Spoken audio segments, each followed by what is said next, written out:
Au nom de M. Guyot, je vous souhaite la bienvenue. M. Guyot, directeur de l'ENCBE, que vous connaissez, intervient aujourd'hui dans un autre colloque intitulé Numérazade, consacré à l'utilisation des nouvelles technologies de l'information et de la communication. Et donc il s'excuse de ne pas être présent aujourd'hui, mais s'associe pleinement à cette demi-journée. Alors c'est la deuxième fois que nous organisons un tel événement ici à l'ENCBE, à destination des maîtres de stage.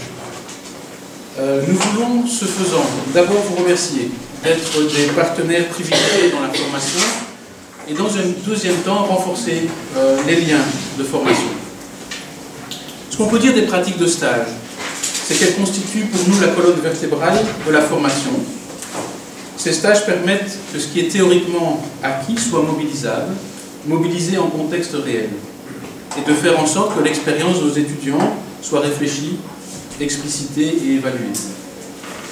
Paradoxalement, à ce jour en communauté française, Fédération Wallonie-Bruxelles, les superviseurs formateurs d'enseignants ou les maîtres de stage, sollicités par les hautes écoles, ne reçoivent pas de formation pour accompagner les étudiants. Peu de balises structurent les rôles attendus des uns et des autres, permettant des pratiques d'accompagnement et d'évaluation cohérentes. Nous estimons que nous avons un rôle à jouer ensemble dans ce contexte, et c'est pourquoi nous proposons donc deux événements cette année-ci. Le premier, je vais en parler dans un instant. Le deuxième, dans le carton d'invitation que vous avez reçu, nous vous convions à une journée de formation, cette fois-ci, le 30 janvier 2015. C'est une première journée à l'attention des maîtres de stage, initiée par le GRAP, qui est un groupe de recherche sur l'accompagnement des pratiques professionnelles enseignantes. Alors, ce GRAP a été initié par le NCBE, l'ISPG, en collaboration également avec l'UCL. L'idée, c'est de mener une recherche collaborative sur les besoins de formation permettant l'identification d'actions prioritaires à mettre en place pour développer davantage de professionnalisme à destination des pratiques enseignantes en nous focalisant sur l'accompagnement des superviseurs en école normale et des maîtres de stage. Par rapport à cette journée, vous êtes inscrits simultanément à cette journée-ci. Je vous signale qu'il reste, on a prévu 80 places, et donc le nombre est beaucoup plus limité qu'aujourd'hui.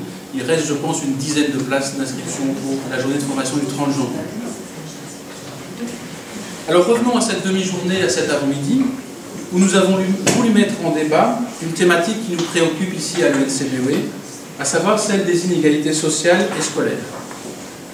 L'école, en tant que système, malheureusement, en Fédération Wallonie-Bruxelles, traduit les inégalités sociales en inégalités scolaires et les amplifie. Que pouvons-nous faire là où nous sommes en nous responsabilisant face à ces constats? Dans le cadre d'un appel à projet de la Fondation Roi-Baudouin à destination des catégories pédagogiques des hautes écoles, le normal préscolaire, ici à l'ENCBE, a initié le projet FAVORIS, acronyme pour Formation à l'action volontaire, pour réduire les inégalités scolaires et sociales. L'école maternelle et ses intervenants jouent un rôle clé pour soutenir le développement cognitif, affectif, social et psychomoteur de tous les enfants. Ce rôle est particulièrement déterminant pour les enfants dont le parcours est menacé par les désavantages socio-économiques et culturels.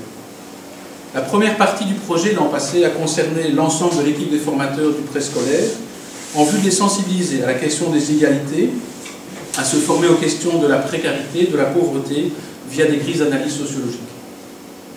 Avant de vous présenter les deux oratrices de cette matinée, j'aimerais vous communiquer deux informations.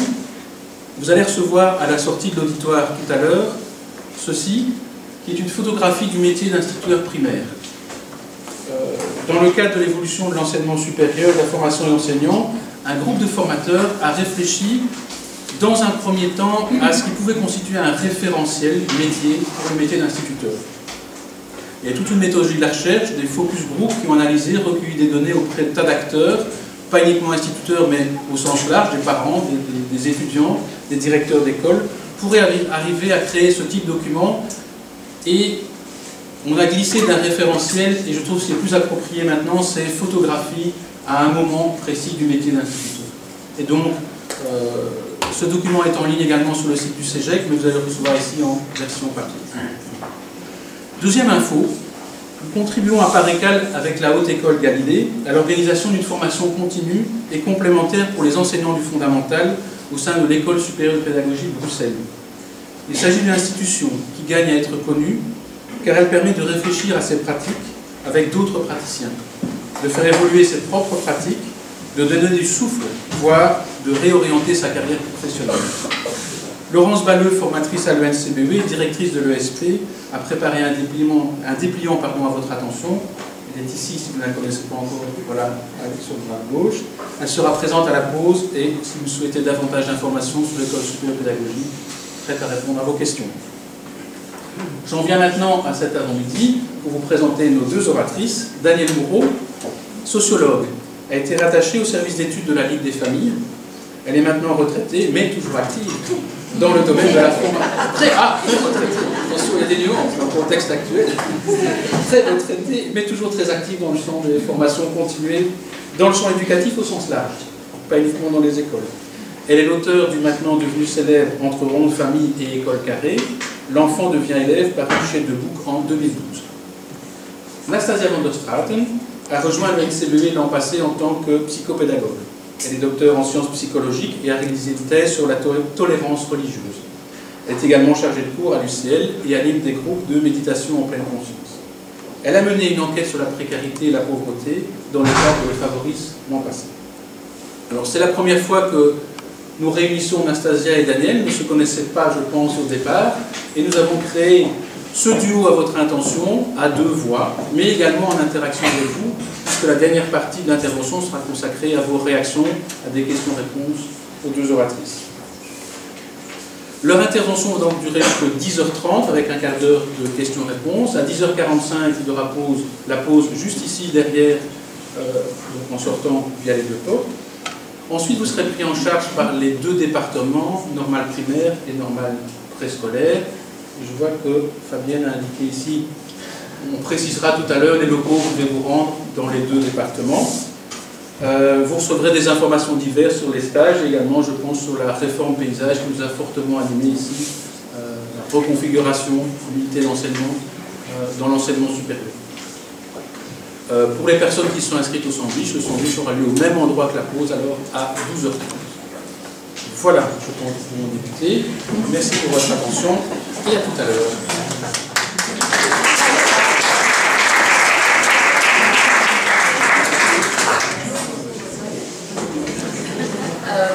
Eh bien, bonjour à tous. Donc, comme nous avons été présentés, on peut directement rentrer dans le vif du sujet. Voilà, merci, comme ça vous me voyez, si jamais vous ne voyez pas. Donc moi, je vais surtout présenter les résultats de l'enquête qui a été faite l'année passée. Mais d'abord, je vous propose de commencer par une petite vidéo pour introduire au sujet.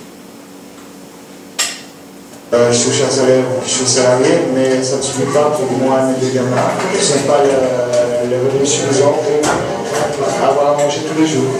Tes camarades de classe, qu'est-ce qu'ils disent alors? Oh, rien, ils rigolent un peu, c'est tout. Parce qu'il y a 3 classes dans notre école. C'est ceux qui vivent très très bien, ceux qui vivent moyen comme nous, et ceux qui vivent très mal. Et vous vivez moyen? Vraiment? On essaie de se faire passer comme moyen. Oui, pourquoi on essaie de se faire passer? Parce que sinon c'était un peu la honte, quoi. On aurait la honte devant les animaux. Pauvre? Oui. Comment est-ce que ça se marque? Comment est-ce que ça se traduit? Bah, déjà quand on va dans les endroits où il y a des choses qu'on sait qu'on va aimer.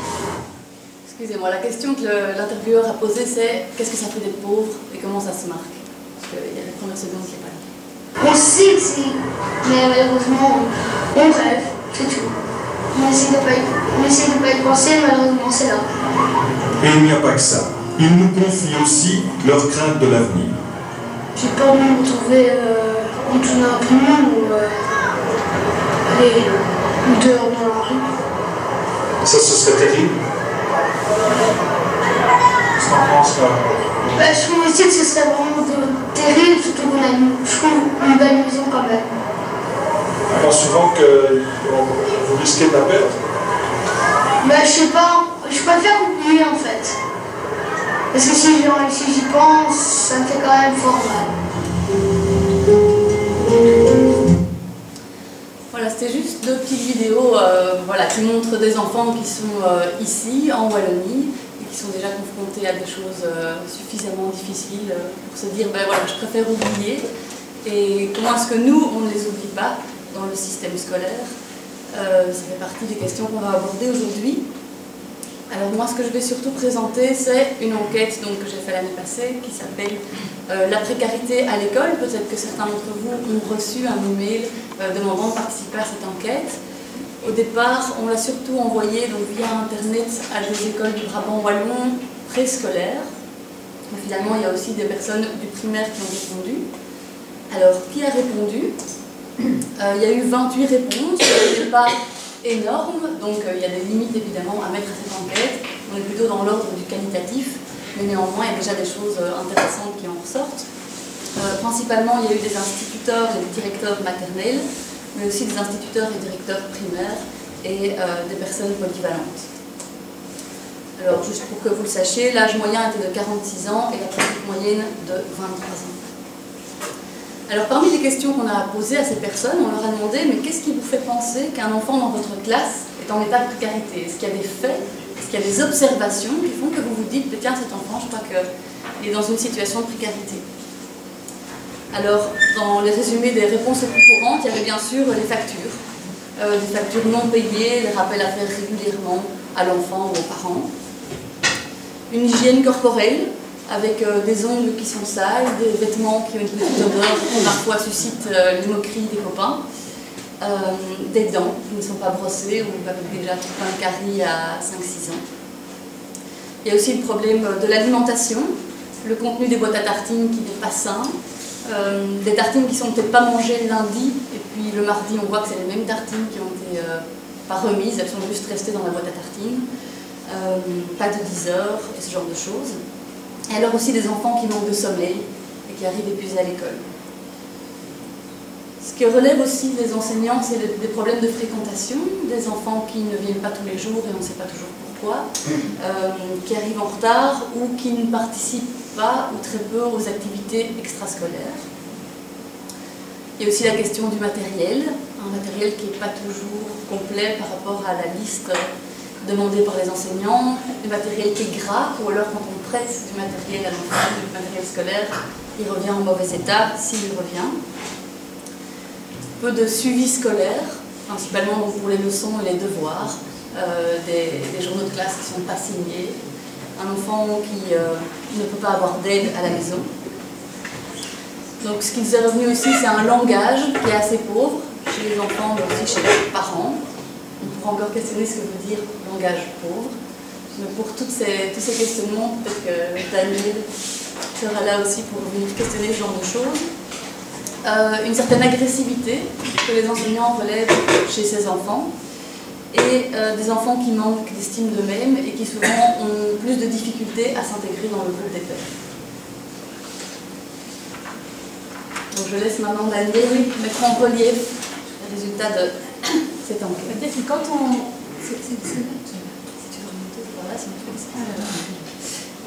Quand on examine les réponses que les enseignants ont données, on se rend compte en fait que ces élèves dits pauvres, dans une précarité certaine, sont en fait définis par ce qu'ils ne sont pas. Ils manquent de plein de choses. Et en fait, par ce qu'ils ne sont pas ou par ce qu'ils n'ont pas. Donc il y a comme ça création de ce qu'on appelle une identité en négatif, un peu comme une photo en négatif. Et en fait, il représente, si vous voulez, une image inversée de l'élève modèle. C'est-à-dire l'élève modèle, c'est l'élève qui est attendu par vous, par les enseignants. C'est l'image de l'élève que l'on a, y compris, bien sûr, derrière l'image de l'élève, vous avez l'image des parents, l'image de la famille. Donc la famille idéale, c'est l'inverse vraiment de la famille précaire, de la famille précarisée. Donc en fait, qu'est-ce qu'on attend? Qu'est-ce que vous attendez? Qu'est-ce que l'école attend? Et elle attend en fait un enfant prêt à devenir un élève. Donc un élève clé sur porte, je vais dire. Donc on attend, ce serait l'idéal naturellement que vous ayez tous les matins des enfants qui soient prêts dans leur corps à être bien, donc des enfants qui soient bien reposés, qui aient suffisamment dormi, qui soit nourris, mais pas nourris n'importe comment, nourris sainement, d'après vos savoirs à propos de la diététique. Des enfants qui soient bien lavés, qui soient bien propres, qui sentent bon, qui soient habillés, bien sûr, mais qui soient habillés de manière correcte, de manière rationnelle, logique, par rapport à la température, par exemple. Là, à un moment donné, je pense qu'il dit qu'il y a des enfants qui arrivent en sandalettes alors qu'il est donc des enfants qui soient soignés aussi. Donc des enfants, des petits-enfants, prêts à devenir des petits élèves. Donc, dans ce qu'il est, l'enfant, il y a des attentes très fortes. Et cela implique que la famille va devoir répondre à ces attentes-là. Ce ne sont pas nécessairement des demandes qui sont exprimées clairement et explicitement par l'école, ce sont des demandes qui sont souvent implicites. Mais donc la famille devrait pouvoir assurer l'intendance nécessaire pour produire ce petit enfant-là dans son corps de cette manière-là. Ce n'est pas seulement dans son corps, naturellement, c'est aussi dans son comportement. Et là, ce que l'on voit souvent, la plupart du temps, lorsque je demande à des enseignants dans des formations depuis longtemps, quand je leur demande quelles sont les exigences que vous avez vis-à-vis des enfants, vis-à-vis des familles, il y en a deux qui reviennent essentiellement. Bien sûr, c'est la ponctualité et deux, l'assiduité. Donc la ponctualité, ça veut dire quoi? Ça veut dire d'abord arriver à l'heure, à l'école, ne pas interrompre la classe. Deuxièmement, arriver tous les jours, bien sûr, une fréquentation régulière. Mais c'est aussi être à l'heure dans le travail qui est demandé. Donc à l'école primaire, dès qu'il y a du travail scolaire à domicile, vous attendez que les enfants soient à l'heure, donc qu'ils fassent leurs travaux, leçons, devoirs tous les jours. Et donc qu'ils soient à l'heure, mais aussi en ordre. En ordre avec quoi? Bien avec le matériel que ils ont besoin. Et donc en ordre aussi avec une certaine capacité à soigner les choses. C'est-à-dire à être assidu dans son travail. Donc ce n'est pas seulement dans ce qu'il est qu'il y a une image modèle, mais c'est dans ce qu'il fait aussi. Et donc là, qu'est-ce qu'on demande à la famille? On voudrait que la famille respecte la ponctualité et l'assiduité. Et ces familles qui sont dans la précarité sont dans l'impossibilité de respecter cette ponctualité. Pourquoi? Parce que la ponctualité fait partie de rapport au temps, et que ce rapport au temps des familles qui sont dans la précarité n'est pas du tout le même que le rapport au temps qui est en vigueur à l'école. Alors, il n'y a pas que le corps et les comportements, donc pas seulement ce qu'il est et ce qu'il fait, mais aussi ce qu'il sent, ce qu'il ressent, et peut-être aussi ce qu'il veut, l'enfant. Et donc, il y a un enfant, on imagine que tous les élèves devraient être confiants en eux-mêmes, qu'ils soient sereins, donc c'est-à-dire qu'ils puissent, ils aient la capacité à laisser derrière eux tous leurs problèmes affectifs. Les problèmes d'ordre affectif, c'est-à-dire tous leurs sentiments. C'est terriblement difficile, naturellement, de demander ça à des enfants qui vivent peut-être, comme on l'a vu ici, cette peur. Il y a une peur constante chez ces enfants-là, une peur de l'avenir. Et c'est bien sûr ça qui est, disons, symptomatique de cette précarité. C'est la peur de l'avenir. On ne sait pas ce que l'avenir va être. On n'a pas les cartes suffisantes en main et on ne sait pas bien jouer avec les cartes. Donc, dans ce qu'il sent, dans ce qu'il veut, et donc on demande à la famille d'encourager l'enfant. Et donc aussi de participer à l'école. On voit, ce que tu as dit, il n'y avait pas de suivi scolaire, et aussi un certain retrait par rapport aux activités qui sont proposées à l'école. Ces parents-là ne vont pas venir offensifs. Ils ne vont peut-être pas envoyer leurs enfants dans les classes vertes ou des choses de ce genre-là. Ils vont rester en retrait. Mais ils vont faire confiance, parce qu'on verra tout à l'heure. Et puis alors, bien sûr, puisque l'école est là pour former ce qui se passe dans la tête, bien, on voudrait aussi, sans doute, les enseignants rêvent d'un enfant modèle qui serait capable de devenir un élève qui sait parler, qui a les mots, pas seulement le vocabulaire, mais bien la syntaxe, la capacité à parler, à réfléchir, bien sûr, et à comprendre aussi ce que c'est l'école. À comprendre le monde, à comprendre ce qu'il fait à l'école, à comprendre ce qu'on attend de lui à l'école. Et ça, donc ce qu'il sait, on voudrait déjà que ce soit fait. Et on sait que, on le voit, dans les écoles, dans les classes, il y a toujours bien des enfants qui vont avoir l'air de savoir. On va croire, vous allez pouvoir croire que c'est inné chez eux. Mais non, ce n'est pas inné, naturellement. C'est appris dans la famille. Et si ce n'est pas appris dans la famille, eh bien, il va falloir l'apprendre à l'école. Donc apprendre quoi? Bien, apprendre à comprendre le monde, apprendre à apprendre. Et apprendre d'une certaine manière, c'est-à-dire de la manière scolaire, ce qui n'est pas simple. Donc on attendrait aussi que la famille sache transmettre. Transmettre quoi? Bien, transmettre ses savoirs, transmettre sa culture, son langage. Mais il faut bien se dire que la famille ne peut transmettre que ce qu'elle a. Et que si les parents ont, comme ils disent parfois, un lexical, comment ça s'appelle, un champ lexical limité, bien, ils vont transmettre ce champ lexical à leurs enfants. Ils ne peuvent pas transmettre ce qu'ils n'ont pas. Et donc soutenir la scolarité, c'est vraiment mission impossible pour certains parents. Non seulement parce que peut-être ils ne connaissent pas la langue, le français, mais peuvent aussi ne pas comprendre le langage de l'école, surtout la pédagogie de l'école. Ils ne comprennent pas ce que l'école leur demande. Ne serait-ce que signer le journal de classe, ils ne comprennent pas ce que ça veut dire, parce que ça implique des choses naturellement dans leur culture. Signer, ça veut dire je suis d'accord avec.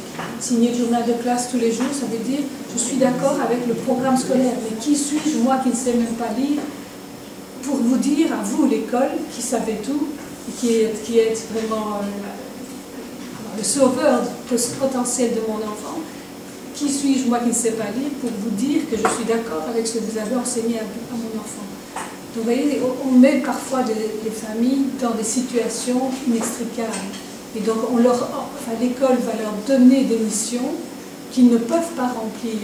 Et le plus grave, c'est que l'école, parce que les parents ne savent pas remplir ces missions-là, vont dire qu'ils sont des démissionnaires, qu'ils démissionnent de missions qu'ils ne peuvent pas prendre. C'est un petit peu grave. On y va. Je ne sais pas trop. Non. Je lui ai demandé de m'arrêter parce que je ne pourrais pas aller toute la journée. Ah, ça va en Donc, les familles en général ne sont pas toutes les mêmes, ça vous savez. Et donc, on s'est basé un petit peu aussi, bien sûr, sur des apports de sociologues bien connus, notamment Pierre Bourdieu, qui lui a essayé de classifier toutes les familles, tous les individus. Moi, je parle des familles. Donc, il dit, oui, les familles, les personnes sont caractérisées par les capitaux qu'ils ont accumulés, qu'ils ont. Donc un capital, qu'est-ce que c'est? C'est toutes sortes de ressources qui peuvent être accumulées, qui peuvent se transmettre et qui peuvent amener un profit. Donc, Bourdieu va distinguer 4 types de capitaux. D'abord le capital économique, ça il ne faut pas vraiment beaucoup d'explications, donc c'est bien les facteurs de production, les biens économiques, les revenus naturellement, donc on pourrait dire l'argent, hein, en gros c'est un peu ça. Ce qui est plus intéressant pour nous, c'est le capital culturel. Donc là, il distingue 3 catégories dans ce capital culturel. D'abord, le capital culturel incorporé, c'est-à-dire c'est le capital qui va marquer le corps. Quand on disait tout à l'heure que l'enfant doit être préparé à être un élève dans son corps, c'est ça aussi. Donc le capital culturel incorporé, c'est tout ce qu'il va recevoir qui va passer dans son corps. Donc la nourriture qu'il va manger, le langage qu'il va parler, la manière dont il va voir les choses, dont il va observer, dont il va savoir écouter, tout ce qui est dans le corps. Donc se tenir, se mouvoir, mais aussi bien sûr sa vie. Deuxième catégorie de capital culturel, c'est l'objectiver. Ça, le mot le dit bien, donc c'est transformé dans des objets. Quand vous allez dans les familles, dans les maisons, vous voyez, vous pouvez observer, quand vous allez chez les autres, regardez chez vous. Donc vous regardez les objets qu'il y a autour de vous, les objets qui ont une puissance culturelle. C'est-à-dire, la première chose, ce sont les livres, bien sûr, tout ce qui est écrit. Quels sont les livres qui sont chez vous? Combien sont-ils? Où sont-ils placés? S'ils sont cachés dans une armoire ou dans une bibliothèque? Tous les livres, tous les tableaux, par exemple, ça c'est le symbole de toute la culture artistique. Le piano, bien sûr, la guitare et la flûte aussi. Hein. Alors, tous les meubles aussi, donc le type de meubles que vous avez, quels sont ces types de meubles? Est-ce que ce sont des meubles de design? Est-ce que ce sont des meubles fonctionnels? Voilà. Alors, vous comprenez donc tout ce qu'on peut voir, vraiment qu'on peut toucher. Et puis, il y a le capital culturel institutionnalisé, c'est-à-dire qui est reconnu par une institution, et la plus grosse institution qui reconnaît le capital culturel, c'est l'école, bien sûr, donc ce sont les diplômes, les certificats, les reconnaissances de formation. ça, c'est le capital culturel. Ensuite, vous avez le capital social. Donc ça, c'est l'appartenance à un réseau, à des groupes. Pas seulement des groupes d'amis, mais des groupes de personnes, de personnes, donc des associations, etc., donc des choses que l'on connaît et avec qui on entretient sciemment une relation. Pourquoi? Parce que, comme on disait tout à l'heure, cela peut amener un profit. Il est intéressant de connaître certains types de personnes. Et puis vous avez le capital symbolique, qui est un peu plus difficile à comprendre, mais c'est en fait l'autorité que l'on va tirer des autres capitaux. C'est la reconnaissance sociale que l'on va avoir. Et cette reconnaissance sociale, elle va se marquer par des petites choses du genre c'est sympa de faire ça. Et par exemple, un exemple d'activité culturelle, aller au musée, par exemple, activité hautement culturelle, qui n'est pas accessible à toutes les familles, bien sûr, pas seulement au niveau de l'argent, ou bien d'autres choses.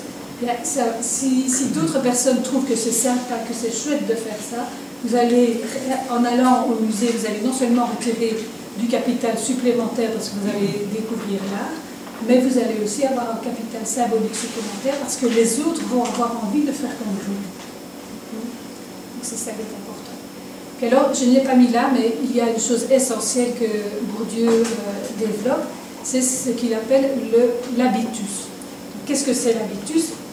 On pourrait dire que tout ça, tous ces capitaux, on pourrait les représenter comme des cartes, un jeu de cartes. Donc vous avez des cartes en main, donc vous avez de l'argent, vous avez des savoirs de toutes sortes culturelles, vous avez des connaissances, des réseaux, vous avez aussi le pouvoir qui va avec, et tout ça vous les avez en main, et l'habitus, ça va être la capacité de jouer correctement, de jouer de manière intelligente, si vous voulez, avec ces cartes. Donc il a ajouté ça dans sa capacité, dans son analyse, parce qu'on lui avait reproché le déterminisme, si vous voulez, c'est-à-dire le fait qu'il suffirait d'avoir de l'argent, des savoirs, des réseaux et du pouvoir. Et le sujet lui-même, personne n'aurait eu moins de puissance. Mais là, il ajoute donc cette capacité à jouer des cartes que l'on a en main. Et donc, avec tous ces éléments-là, on voit bien, et Bourdieu l'a fait, je ne vous propose pas ici le classement, mais il a classé, si vous voulez, les différents types de personnes, d'individus, selon leur profession. Donc il les a classés plus ou moins à la fois du bas en haut et de gauche à droite. Mais pour moi, ça c'est la droite. Je ne sais pas encore faire comme les profs de gym qui font l'inverse. Donc de droite à gauche. Donc à droite, c'est plutôt les capitaux économiques et de l'autre côté, c'est plutôt les capitaux culturels. En bas, ce sont les faibles capitaux, en haut, ce sont les capitaux importants, plus riches. Et donc, comme ça, vous avez toute une répartition des professions. Si ça vous intéresse, vous allez voir dans des livres que Bourdieu a écrits, vous verrez où vous êtes placé. Enfin, où vous étiez placé dans cette configuration de toutes les professions quand il a fait ce travail, c'est-à-dire aux environs des années 70. Ça a sans doute évolué. Ah. Donc, avec cette... c'est bête, je ne vais pas dû la mettre là. J'ai ajouté une dia, mais voilà.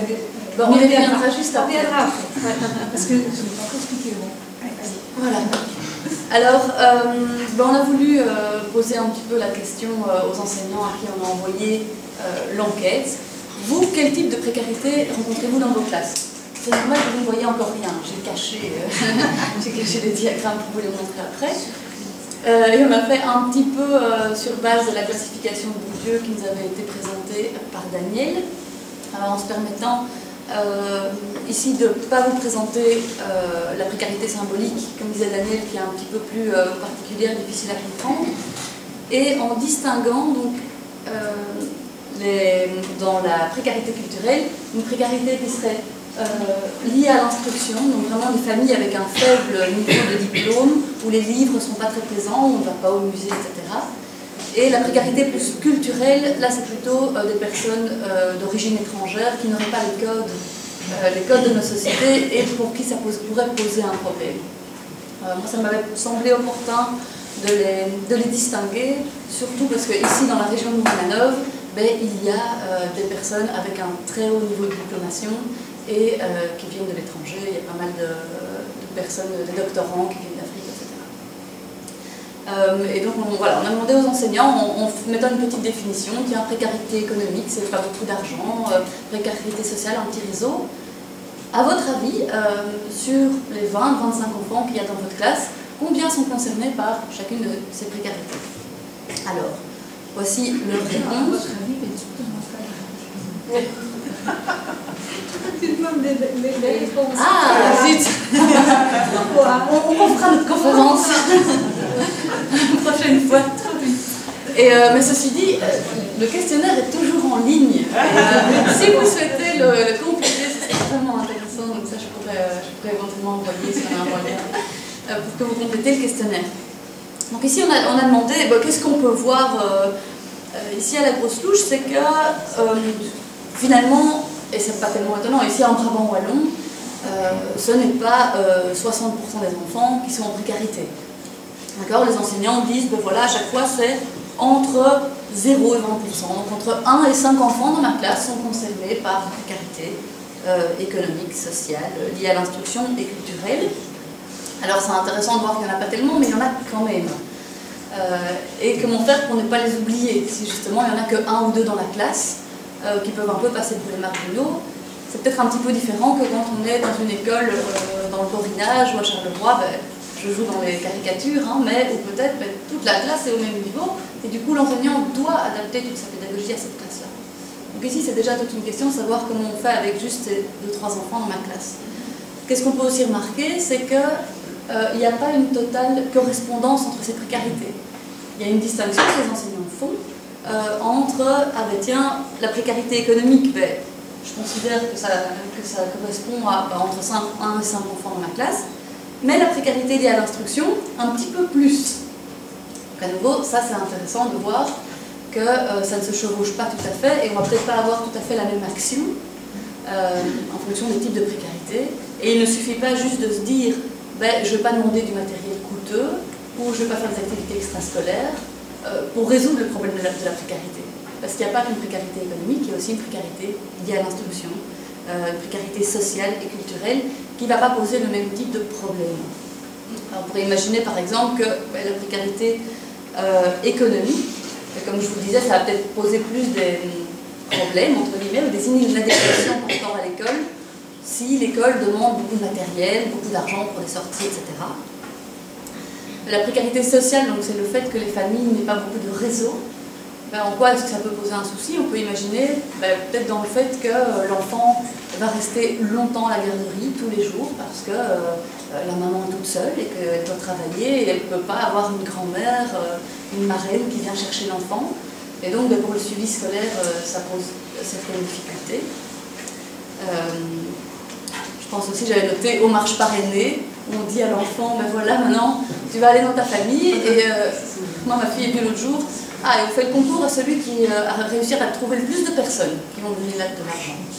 On peut se poser la question de savoir, pour les enfants qui sont très isolés, dans des familles très isolées, ce que ça peut générer. Pour la précarité liée à l'instruction, c'est des enfants qui peut-être n'ont pas lu de livres avec leurs parents, ou de façon très très rare, avant d'arriver à l'école. Et donc, quand on va sortir un livre, on dira vous allez ramener un livre de la maison pour lundi, ça va poser certaines questions.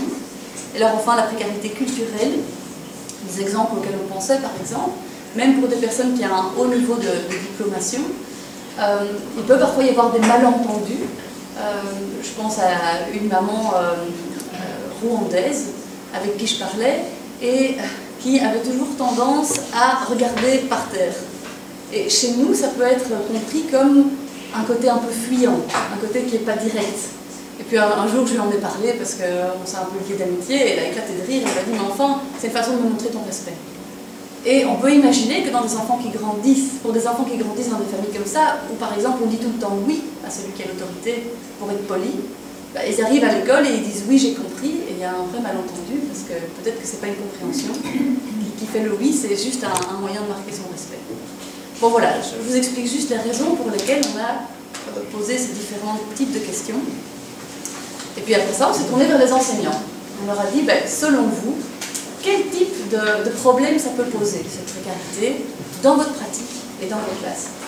Et là, ce qu'on a fait avec Daniel, c'est que Daniel, en lisant les réponses des enseignants, s'est dit « Ah, ben ça permet vraiment bien d'expliquer mon modèle ». Et donc moi, je vais me taire et je vais laisser Daniel illustrer les réponses avec toute la théorie du rond et du carré. Mais voilà. Donc il va falloir passer, je suis désolée pour celles qui connaissent, pour ceux qui connaissent bien. Donc je vais vous proposer ici une grille d'analyse en fait du modèle éducatif, du territoire éducatif de notre société. Il faut savoir qu'on ne fonctionne pas toujours de la même manière. Donc on est parfois dans un registre que j'ai appelé rond, parfois dans un registre carré, parfois dans un registre hexagonal. Je vous explique. Quand on est dans un registre rond, c'est un registre qui est commun, disons, à une vie en communauté. Essentiellement, la plus grande communauté que l'on connaît, c'est la famille, bien sûr. Quand on est dans une famille, on peut et on doit sans doute fonctionner de cette manière-là. C'est-à-dire qu'on va mettre en avant, on va mettre en priorité l'affectif, le personnel, le particulier, l'appréciatif. Je vous l'explique très rapidement. Donc l'affectif, qu'est-ce que c'est? C'est tout ce que l'on ressent. On va fonctionner sur base des sentiments, sur base des émotions. Le personnel, c'est quoi? C'est sur base de ce que l'on est. On va fonctionner avec ce que l'on est. Je suis ce que je suis, et ça suffit pour que je fonctionne dans la communauté, dans la famille. Le particulier, c'est lié en fait aux capitaux. Donc j'ai des capitaux, toute famille a des capitaux particuliers. Aucune famille n'est vraiment tout à fait semblable à une autre. Il y a bien sûr des ressemblances entre les familles, mais il y a essentiellement des différences. Donc tout ce qui est particulier dans ma famille va me faire obtenir et acquérir un langage particulier, un regard sur le monde particulier. Et l'appréciatif, qu'est-ce que c'est? Bien, c'est tout ce qui est lié à, comme le mot dit, à une appréciation, c'est-à-dire une opinion, un avis. Ça peut être une opinion qui se traduit par je suis pour, je suis contre, ou bien j'aime, j'aime pas, ou bien je suis d'accord, je ne suis pas d'accord. Donc quand vous mettez ces quatre éléments-là de fonctionnement, eh bien, on va obtenir un registre que j'ai appelé rond, simplement pour illustrer cette manière de fonctionner. L'école va fonctionner sur un autre registre, tout à fait différent, voire même opposé. C'est-à-dire que l'école est carrée, bien sûr, l'école est une institution, tout ce qui est institutionnel pour moi, je le dessine sous la forme d'un carré. Pourquoi? Parce que l'institution, qu'est-ce que c'est? C'est un groupe qui est créé de toutes pièces par la société, et donc il est créé, il est organisé, il faut des mesures, il faut réfléchir quand on crée une société, quand on crée une institution. C'est ça, pour moi, la signification du mot carré. Ça ne veut pas dire sévère, c'est pas ça. Le carré, c'est organisé, c'est voulu, il y a un objectif. Et donc, le carré, donc l'institution scolaire, a fonctionné essentiellement, en priorité, sur le registre cognitif, professionnel, universel et évaluatif. Vous voyez que c'est quasiment à l'opposé du rond. Donc cognitif, ça veut dire quoi? Ça veut dire qu'il va falloir mettre en avant, s'il vous plaît, si vous voulez aussi, la constitution d'une manière de réfléchir. Il va falloir réfléchir à ce que l'on fait, il va falloir aussi comprendre ce que l'on fait. Donc le but de l'école, c'est la compréhension du monde, de soi-même. On est dans la science. L'école va transmettre la science, les sciences. On n'est pas dans le personnel, c'est moins ce que l'on est qui est important que ce que l'on fait. Donc on va faire des choses et on va les faire de manière professionnelle, y compris pour les enfants de première maternelle. Donc ils deviennent des petits professionnels. Pourquoi? Parce qu'ils doivent se transformer en élèves, ils doivent se transformer en quelqu'un qui va apprendre d'une certaine manière avec les autres, par les autres et pour les autres.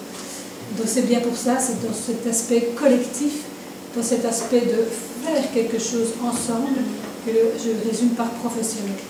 Alors on n'est plus dans le particulier, on est dans l'universel, mais en tout cas on tend à être dans l'universel. C'est-à-dire que si on prend l'exemple du langage, l'école va essayer en tout cas de transmettre un langage, le langage de l'écrit et de l'abstrait. C'est beaucoup plus qu'un langage, d'ailleurs c'est une culture. On verra tout à l'heure, j'ai un petit slide aussi sur cette culture de l'écrit et de l'abstrait, qui n'est pas universelle au départ. Hein, toutes les familles ne l'ont pas. Il n'y en a que quelques familles qui l'ont. Mais l'école est là pour essayer de le transmettre à tous les élèves. Et puis alors on est dans l'évaluatif, c'est-à-dire simplement la mesure d'une progression vers un objectif. Et ce n'est pas l'appréciation. Alors, tout cela, pourquoi on éduque les enfants et on va leur donner, si vous voulez, des capacités, des savoirs, des compétences affectives et cognitives. Il faut les deux, naturellement. Il faut du rond et il faut du carré. Donc moi j'imagine aussi que pour former un adulte complet, il faut à la fois du rond et du carré. Donc vous pouvez mettre un signe de multiplication entre le rond et le carré.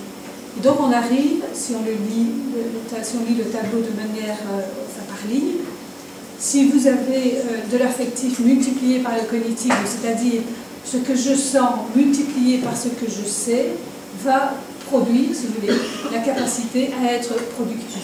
Je vais être productif dans la société. Et c'est bien ça qui est important dans la société. Il faut que je produise quelque chose, un travail, pas seulement un travail économique, mais un travail aussi au niveau culturel, au niveau social, au niveau politique. Il faut que je sois actif dans la société. Au deuxième niveau, avec ce que je suis multiplié par ce que j'ai appris à faire avec mes collègues, c'est-à-dire avec des personnes qui me ressemblent et qui ont le même objectif que moi, je vais pouvoir m'impliquer de manière globale avec plein de gens qui ne me ressemblent pas, donc des jeunes, des vieux, des beaux bébés, donc des personnes qui ne me ressemblent pas, je vais pouvoir agir dans différents domaines, dans tous les domaines, pas seulement dans le domaine ici de l'apprentissage avec les professionnels. Avec ce que j'ai de particulier, multiplié par les connaissances universelles que je peux avoir, je vais pouvoir me fabriquer, si vous voulez, ma place dans la hiérarchie sociale. Et certainement, je vais pouvoir, plus j'aurai de carrés, plus je vais pouvoir maîtriser, si vous voulez, l'ascenseur social. Je vais pouvoir utiliser l'ascenseur social. C'est le carré qui va me donner cette capacité-là à bouger et à faire ma place dans la hiérarchie. Et puis avec ce que j'aime, ce qui vient pas mes opinions, mes avis personnels, multiplié par la capacité à toujours me poser la question où est-ce que j'en suis, où est mon objectif, et donc avoir une capacité réflexive sur mon action, ça c'est l'évaluatif, je vais être plus efficace. Je vais pouvoir faire en sorte que mon action dans la société, à la fois en tant que travailleur, mais aussi en tant que personne, en tant que citoyen, soit vraiment plus efficace. Donc ça c'est le modèle que j'ai créé pour essayer de bien comprendre d'abord une première chose, l'énorme différence qu'il y a entre le fonctionnement familial et le fonctionnement scolaire, entre le rond et le carré. Première chose, l'énorme différence et le pas de géant que certains enfants, qui sont dans des familles essentiellement rondes, vont devoir faire pour entrer et pour comprendre ce qu'on leur demande à l'école. Deuxième chose, vraiment essentielle, il faut les deux. Donc surtout, n'imaginez pas qu'il faille à l'école supprimer le rond, naturellement. Le rond, c'est votre matériau de base, c'est ça que vous allez façonner. Mais si vous n'avez pas de rond, si vous reniez le rond, si vous ne faites pas attention au rond, vous n'aurez plus de matériel de base, vous ne saurez plus sur quoi vous appuyer pour arriver à travailler le carré.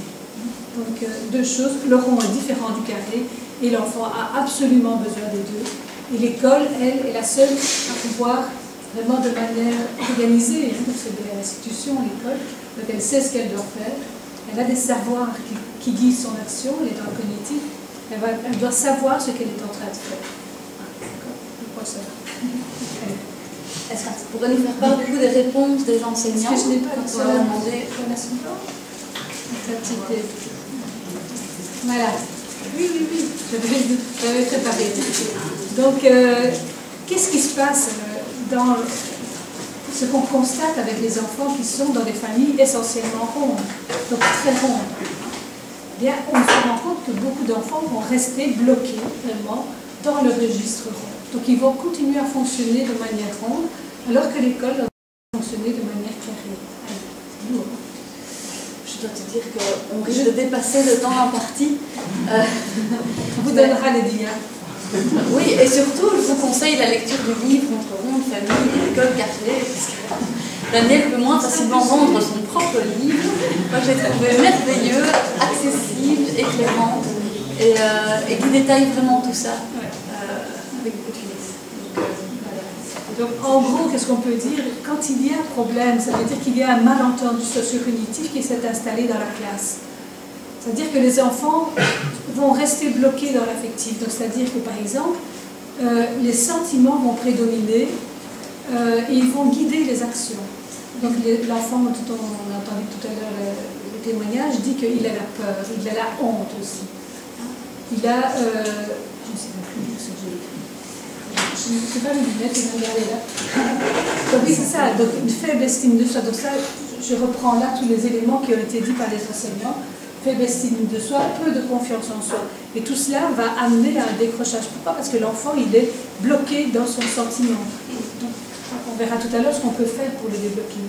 Deuxième niveau, c'est ce qui on est va déterminer ce que l'on fait. Et donc, il va y avoir, et ça les enseignants le disent, il y a vraiment un fossé parfois qui s'installe entre les enfants. Donc dans la classe, les enfants sont tellement différents que les autres les rejettent. Pour de petites choses, simplement parce qu'ils sentent mauvais, des choses comme ça. Eh bien, donc ce que l'on est, vous avez vu tout à l'heure que dans le corps, on le voit bien, qu'il y a ce capital culturel qui est incorporé, donc le corps, il est important. Et donc ce que l'on est va déterminer ce que l'on fait. L'enfant va avoir une faible participation parce qu'il n'arrivera pas à entrer dans le groupe. Il ne va pas pouvoir se considérer comme étant collègue des autres. Parce qu'il va se dire qu'il n'est pas l'ami des autres. Ami, c'est du rond. Collègue, c'est du carré. Donc il n'arrive pas à entrer dans le carré parce qu'il n'est pas à l'aise avec le rond.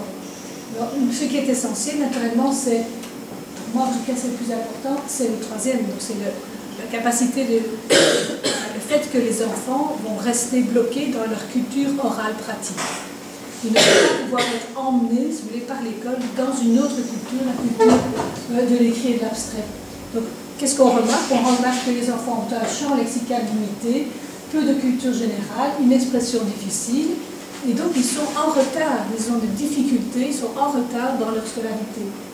Et puis alors aussi, ils s'accordent peu de sens culturel vraiment aux apprentissages, donc ils vont être démotivés, c'est-à-dire qu'ils ne savent pas, si vous voulez, donner un sens culturel à ce qu'on leur fait faire en classe. Pourquoi est-ce qu'il faudrait que j'apprenne l'orthographe? Je n'en aurais pas besoin. Pourquoi je dois apprendre les mathématiques? Je n'en ai pas besoin, je n'en aurai jamais besoin, je ne veux pas être ingénieur, je ne saurais pas être ingénieur, je n'ai pas besoin de ça. Et le sens culturel, le sens social et culturel des savoirs qui sont transmis par l'école n'est pas connu par les enfants. Puis alors, s'il n'y a pas de soutien familial possible, et ça c'est indiqué, c'est moi qui ai ajouté le possible, parce que c'est ça qui fait toute la différence entre elles. Donc on entend souvent les enseignants qui disent mais les familles démissionnent, alors que c'est la mission elle-même qui leur a été confiée, qui n'était pas une mission qui était adéquate pour ces familles-là. Donc s'il n'y a pas de soutien familial possible, eh bien l'enfant va être un enfant isolé, tout seul face à sa tâche scolaire, il va être complètement en échec. Cette autorisation n'a pas le temps de l'expliquer, je suis désolée. Alors l'appréciatif et l'évaluatif, eh bien sûr on est dans les préjugés, dans les étiquettes. On a, il suffit que vous voyez un enfant qui est habillé comme ceci, qui parle comme ça, pour que vous vous disiez il est d'une telle famille, donc il va avoir sans doute des difficultés à l'école. Dès la première maternelle, il y a des enquêtes, des recherches qui portent sur les prévisions des enseignants. Et on voit bien que les prévisions des enseignants sont assez fortes en lien avec le niveau social et culturel des enfants. Et alors il y a des conditions très fortes de la part des familles aussi. Donc les parents se sentent, eux, au niveau des préjugés, bien sûr, les parents se sentent jugés par l'école. Et au niveau des conditions, elles sont très fortes chez les parents se sentent impuissants, ils se sentent incapables, ils se sentent incompétents dans la mission qu'on leur confie, qu'ils ne savent pas faire. Et donc cela entraîne, c'est un peu une boule de neige, ça entraîne de nouveau des jugements sur et donc une dévalorisation des familles qui au départ sont défavorisées. Donc vous avez des familles défavorisées parce qu'elles ont des capitaux qui sont moindres que les autres, et en plus l'école va renvoyer à ces familles un regard qui va les dévaloriser. Et c'est toujours bien le rapport avec l'école qui va amener, disons, ces malentendus-là.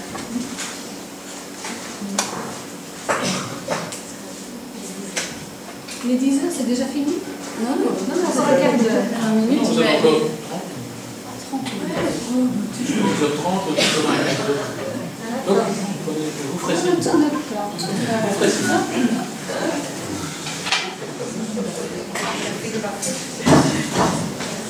Je vais alors m'attarder 2 minutes à ceci, vraiment, parce que c'est vraiment important que vous compreniez cela. Dès la première maternelle, l'école est chargée de transmettre à tous les enfants la culture de l'écrit et de l'abstrait.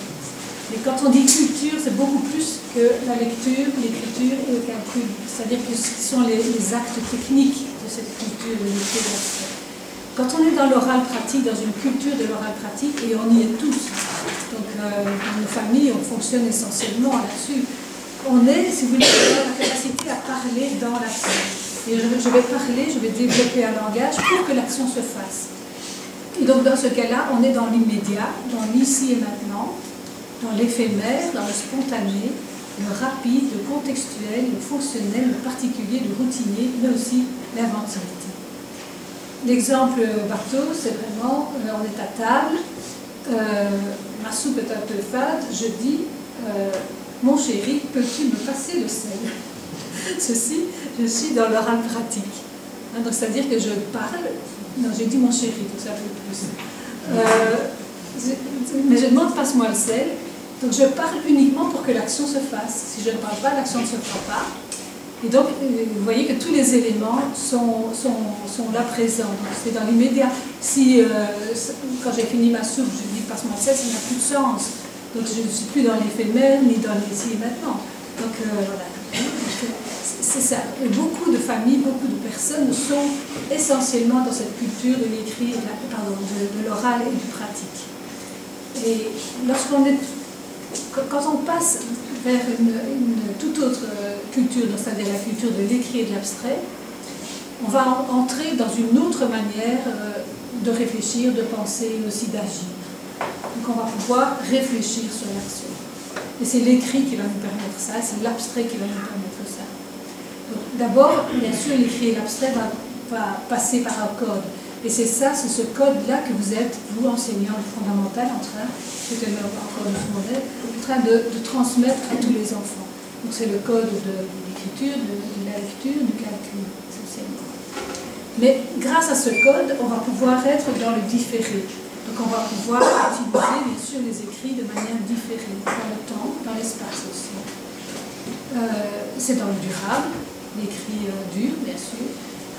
Comment on dit, les paroles s'envolent et les écrits restent. On est dans l'immuable, et ça c'est génial naturellement parce que c'est toujours assez magique, je trouve, de voir un enfant qui découvre que l'écrit c'est quelque chose qui ne change pas.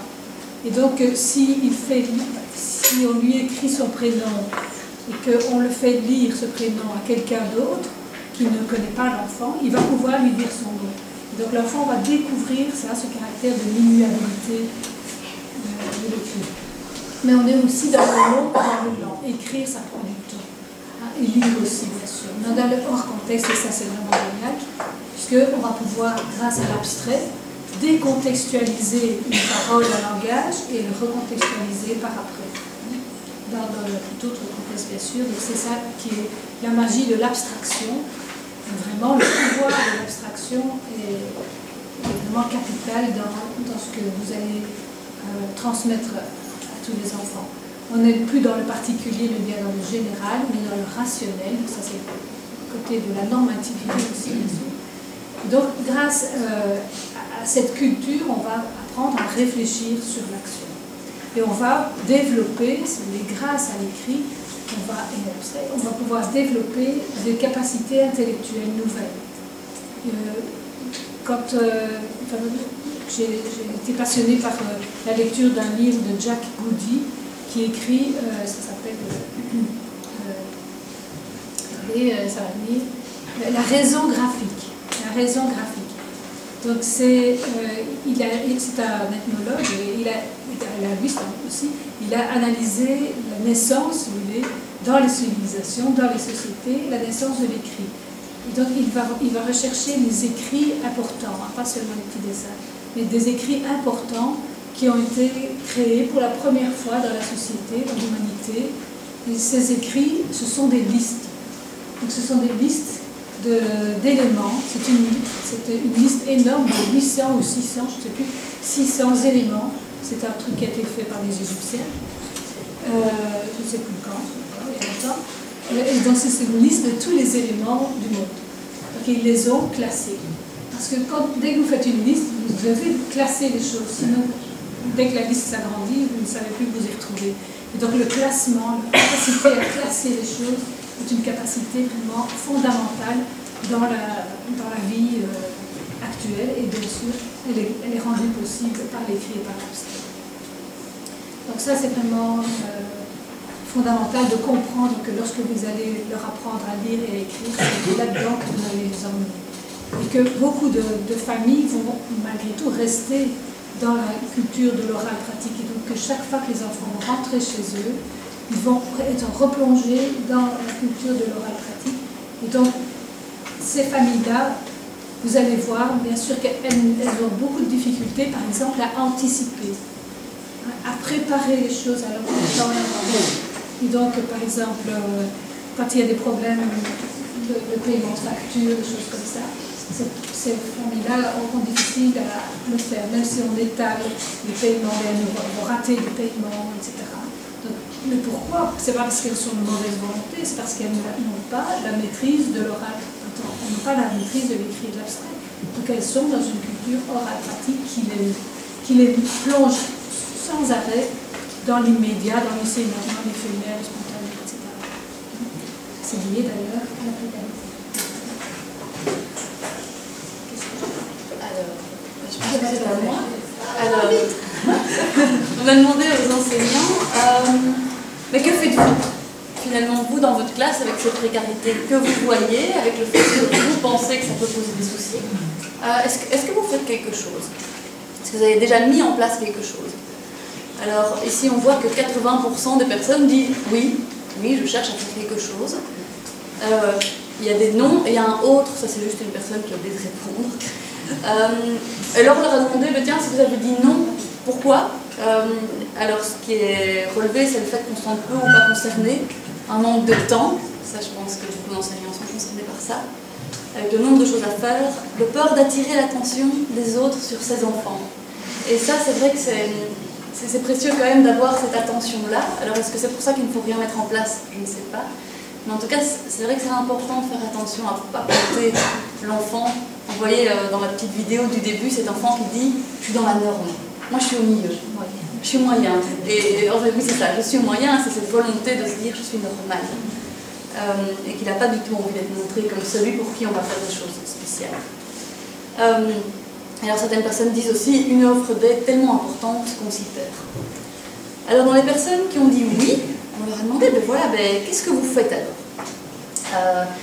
Ici, l'idée, c'est de vous les partager. Et pas comme des recettes toutes faites, pas comme des yakas. Et si on fait ça, c'est génial, on va résoudre le problème de la précarité dans les classes. Ça, je pense que personne n'est dupe. Ça va sans le dire, mais je le dis quand même. Ce sont des petites perles de pratique, des bonnes pratiques, mais qui, parfois, si elles sont appliquées sans réfléchir à l'intention qui est derrière la pratique, parfois peuvent servir à un autre objectif que celui qu'on poursuit réellement. Ce que je propose, c'est peut-être de faire la liste des choses, et alors peut-être, Daniel, après tu pourras justement apporter cette nuance de voilà, quelle est l'intention qu'on poursuit à l'aide de ta dia, on ira la rechercher. Alors, qu'est-ce qui se fait? Donc là, je vais vous partager ce qui a été écrit dans l'étude par Internet, mais aussi ce qui relève de certaines interviews que j'ai pu faire, entre autres avec le directeur, l'assistante sociale et une institutrice de l'Institut de la Visitation à Gilly, où là il y a un public très majoritairement précarisé. Mais donc il y avait des choses à nous apprendre, à nous dire. Alors, dans les choses qui viennent, évidemment, on pense à tout ce qui a trait plus à la précarité économique, donc dans le matériel. Les enseignants nous disent, voilà, on privilégie évidemment la récupération. Les bouchons, etc., beaucoup de choses qui se font déjà dans les écoles. On limite les dépenses supplémentaires en élaborant dès le départ des activités qui requièrent peu de matériel. C'est particulièrement intéressant évidemment pour les instituteurs de maternelle. Alors le directeur me disait aussi, on fait attention à ne pas demander trop, pas trop souvent, à être vraiment respectueux de l'implication que les familles peuvent nous donner. Comme disait Daniel, c'est pas si, il faut faire attention à ce qu'ils sont capables de donner, avant de dire qu'ils démissionnent. Certaines enseignantes me disaient aussi, moi j'ai toujours trop de matériel. Comme ça, si je demande à chacun d'amener un demi-kilo de farine, s'il y en a qui n'ont pas pu l'apporter, c'est pas grave, j'en ai sur le côté, et pas besoin de dire alors qu'il n'en a pas. Mine de rien, je donne mon demi-kilo de farine. Il y avait aussi le fait d'expliquer aux parents, et ça reviendra à un moment dans l'implication des parents, expliquer aux parents pourquoi on demande ce qu'on demande, entre autres dans le matériel. Donc c'était assez intéressant, il y avait une institutrice qui me racontait qu'ils voulaient faire une sortie à la ferme, mais ils avaient bien fait attention à ce que ça ne coûte rien pour les parents, etc. Il fallait juste apporter des bottes. Et donc il y avait un petit mot dans le journal de classe, attention, bottes pour aller à la ferme. Et il y a un enfant qui est arrivé le matin pour aller à la ferme avec de merveilleuses baskets Nike, toutes blanches, toutes nouvelles, toutes belles. Et en fait, la maman avait mis ces belles chaussures, toutes nouvelles, toutes belles, parce qu'on sortait, il y avait une sortie, et du coup il allait être tout beau.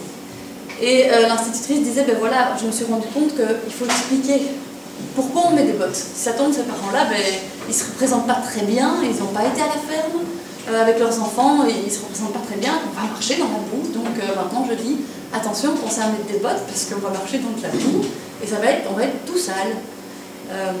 Et donc voilà, elle disait même des choses qui peuvent paraître évidentes, stupides à dire, ça vaut quand même la peine de les dire.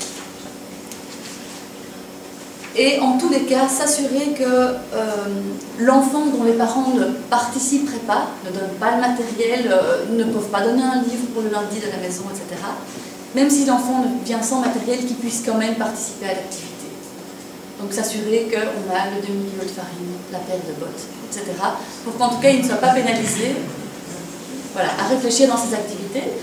Mais elle disait, voilà, moi j'ai réfléchi pour qu'en tout cas, il ne soit pas pénalisé dans ses apprentissages et qu'il ne soit pas stigmatisé dans le vie. J'entends qu'il y a des réactions, ça vaudra vraiment la peine, peut-être après dans les questions-réponses, d'avoir votre feedback là-dessus. On parlait aussi des coûts des voyages, faire des activités pour financer les sorties, faire une caisse de solidarité et éventuellement questionner l'utilité de faire nécessairement des activités extrascolaires. Et alors il y avait d'autres mesures qui étaient peut-être plus liées à la direction, sur les factures, éventuellement offrir des repas gratuitement, etc. Mais ça je pense que c'est plus des réflexions institutionnelles que des pratiques qu'on peut avoir dans sa propre classe. Alors il y avait d'autres choses avec lesquelles les enseignants venaient. Je vous propose peut-être de noter s'il y a des choses que vous voulez partager pour qu'on passe à la fin, sauf si c'est vraiment trop brûlant, parce que sinon on n'aura pas le temps de tout faire. Et c'est vraiment intéressant d'avoir votre feedback. Voilà, ici je répète, ce n'est pas des choses qu'il faut faire, c'est des choses qui sont simplement ressorties. Des interviews et des questionnaires. Dans les pratiques par rapport à l'hygiène, là, des pratiques qui étaient assez intéressantes, c'était par exemple de contacter un service de promotion de la santé à l'école pour venir faire une petite information, ou pourquoi pas de faire une éducation à l'hygiène en classe. Et ça, j'ai pu voir, par exemple, dans certaines écoles, après la collation de 10h, tous les enfants se brossaient les dents. Et c'était vu comme une éducation à l'autonomie, et là c'était avec les petites maternelles, une classe verticale, donc c'était dès 3 ans, ils apprenaient, ils allaient chercher leur petite brosse à dents. Et il se trouve que dans la classe, il y en avait une petite fille, elle ne s'était jamais brossée les dents. Bon voilà, hop, c'est l'occasion, tous les enfants ensemble étaient éduqués à l'hygiène. Alors, et également aussi introduire le plaisir de la culture scolaire, en introduisant la culture de l'écrit. Pourquoi pas en prêtant des livres, en prêtant des jeux, en sachant que peut-être certains ne reviendront pas, donc il faut évaluer un peu ce qu'on prête et combien de temps et selon quelles conditions. Et éventuellement aussi faire des moments de lecture pour le plaisir durant la récréation, voilà, c'est possible, on peut venir, on peut prendre des livres, on peut les lire juste pour le plaisir comme ça. Il y a également la question du soutien scolaire. Alors certains enseignants disaient, ben voilà, on essaye de donner des cours de remédiation pendant les temps de midi, de relayer une école des devoirs. Bon, maintenant, on peut aussi questionner le fait qu'il y ait des devoirs à domicile et dans quelle quantité. Et évidemment aussi le fait de faire la différenciation, de faire des groupes de niveau dans ces classes, qui peut être particulièrement intéressant avec les enfants en situation de précarité. Alors un gros point qui revenait, c'était l'inclusion des parents. Là vraiment, il y a beaucoup de choses. Et ce qui revenait principalement, c'était le fait que les parents n'ont pas toujours un passé positif avec l'école. Ils ont parfois peur de l'école. Ils n'ont pas toujours été très loin à l'école. C'est peut-être la première fois, quand ils arrivent en première maternelle, qu'ils confient leur enfant, ou même en première primaire, c'est la première fois qu'ils confient leur enfant. Et donc c'est important d'accueillir le parent, de le rassurer, de faire un lien avec lui. Alors comment? Par exemple, lors d'ateliers, où peut-être que la classe peut être ouverte à un parent qui vient présenter une coutume. Bon, ça c'est des choses qui se font déjà et qui sont parfois critiquées, mais voilà, c'est des choses qui se font, qui marchent parfois bien. De valoriser une coutume dans la classe. Pourquoi pas aussi, de temps en temps dans l'année, laisser la classe ouverte jusqu'à 9h ou jusqu'à 9h30 pour que le parent voit un peu, mais qu'est-ce qui se passe derrière cette porte? Qu'est-ce qu'on fait? Qu'est-ce que mon enfant fait? Pour un peu montrer, ben, voilà comment ça se passe dans ma classe. Ce qui ressortait aussi, c'était le fait qu'il y ait des moments informels.